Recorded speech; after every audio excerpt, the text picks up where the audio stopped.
Doctor Pankaj Pradeesh అనే అతను June 6వ తారీఖు 2016లో సుప్రీంకోర్టులో ఒక పిటిషన్ వేశారు.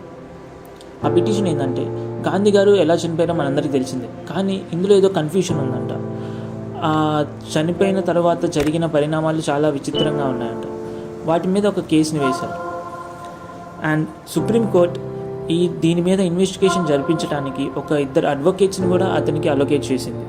దీనికి ముందు 1948లో గాంధీ గారు మరణించిన తర్వాత వెంటనే ఇమీడియట్ ఇన్వెస్టిగేషన్ అని ఒక కమిషన్ని అపాయింట్ చేశారు. మళ్ళీ తరువాత 1965లో కపూర్ కమిషన్ అని ఇంకో కమిషన్ కూడా వేశారనమాట, దీని మీద ఇన్వెస్టిగేషన్ చేయాలని. కానీ అప్పుడు ఇంకా ఏం క్లారిటీ రాలేదు. సో 2016లో ఇతను పిటిషన్ వేయడంతో ఇతనికి కూడా ఇతని అడ్వకేట్స్ని ఇచ్చి ఇన్వెస్టిగేషన్ చేయమన్నారంట. ఆ కన్ఫ్యూషన్ ఏంటంటే, గాంధీ గారు చనిపోయిన తర్వాత ఎఫ్ఐఆర్ని ఫైల్ చేశారు. ఆ ఎఫ్ఐఆర్లో గాంధీ గారిని 3 బుల్లెట్లు కాల్చారని ఉన్నాయంట. అండ్ గాంధీ గారు చనిపోయిన తర్వాత ఆ ప్రదేశాన్ని పరిశీలించడానికి వెళ్ళిన వ్యక్తిలో లెఫ్టినెంట్ కర్నల్ తనేజా అనే వ్యక్తి ఒకరు. ఈయన గాంధీ గారు చనిపోయిన తర్వాత 3 బుల్లెట్లు కాల్చారని చెప్పారనమాట. అందులో 2 బుల్లెట్లు గాంధీ గారి బాడీలోనే ఉన్నాయి, కానీ 1 బుల్లెట్ మాత్రం గాంధీ గారి బాడీ నుంచి బయటకు వచ్చేసింది. అండ్ గాడ్సే గాంధీని కాల్చిన తర్వాత వెంటనే పోలీసులు పట్టుకున్నారు. అతను పట్టుకున్న తర్వాత అతని పిస్టల్ని హ్యాండ్ ఓవర్ చేసుకున్నారు. ఆ పిస్టల్లో 4 బుల్లెట్స్ ఉన్నాయంట. అండ్ 3 బుల్లెట్స్ గాంధీ గారిని కాల్చారు. అండ్ ఒక పిస్టల్లో ఉండేది 7 బుల్లెట్సే కాబట్టి లెక్క కరెక్ట్గా సరిపోయింది. కానీ ఇందులో ట్విస్ట్ ఏంటంటే, ఆ రోజు అక్కడ గాంధీ గారిని కాల్చేటప్పుడు ఉన్న న్యూస్ పేపర్స్ మాత్రం the Hindu, New York times, times of India, Lok సత్తా ఇవి మాత్రం గాంధీ గారిని 4 బుల్లెట్స్ కాల్చారని పేపర్లో వేశారంట.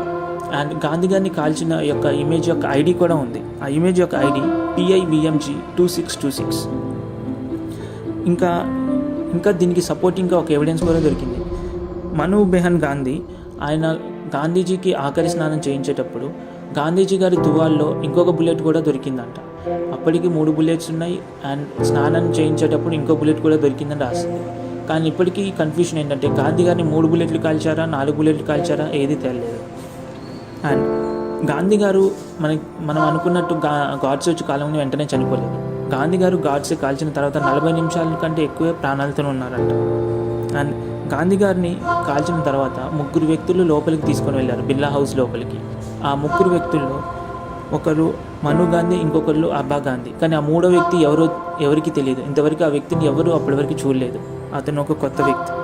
అండ్ గాంధీ గారు ఆ బుల్లెట్లతో గాయాలతో ఉన్నప్పుడు అటువంటి పరిస్థితులు ఉన్న ఎటువంటి వ్యక్తికైనా ఎటువంటి మంచినీళ్ళు ఇవ్వకూడదు. కానీ గాంధీ గారి ఒక గ్లాసు మంచినీళ్ళు అడిగితే తాగడానికి ఇచ్చారంట. అండ్ ఇందులో ఇంకో ట్విస్ట్ ఏంటంటే, గాంధీ గారు చనిపోయిన ప్లేస్ నుంచి, గాంధీ గారిని కాల్చిన ప్లేస్ నుంచి విల్లింగ్టన్ అనే హాస్పిటల్ కేవలం 10 నిమిషాలేనంట. కానీ గాంధీ గారిని హాస్పిటల్కి తీసుకెళ్ళకుండా 40 నిమిషాలు బిర్లా హౌస్ మందిర్ నేల మీదే పడుకోబెట్టి ఉంచారు. అండ్ గాంధీజీ గారిని కాల్చిన తర్వాత ఎఫ్ఐఆర్ ఫైల్ చేసింది ఎవరో తెలుసా? శ్రీ నందలాల్ మెహతా. ఇతను ఒక మెరీనా హోటల్ యొక్క ఓనర్ అంట. అండ్ గాడ్సే గాంధీని కాల్చే ముందు ఆ హోటల్లోనే స్టే చేశారు. మరి అతను ఎందుకు వెళ్ళి వెంటనే ఫైల్ చేశారో ఎవరికి తెలియదు. అండ్ ఈ ఎఫ్ఐఆర్ని సాయంత్రం 5 గంటల 45 నిమిషాలకి ఫైల్ చేశారనమాట. ఇంకో కన్ఫ్యూషన్ ఏంటంటే, ఈ కేసులో ఎవరైనా ఫస్ట్ ఏదైనా మర్డర్ అటెంప్ట్ కానీ ఏమైనా చేసినప్పుడు పక్కన ఉన్న విక్టిమ్స్ని ఇంటరాగేషన్ చేస్తారు. కానీ గాంధీజీ పక్కన ఇక్కడ ఉంది మను గాంధీ అండ్ అబ్బా గాంధీ.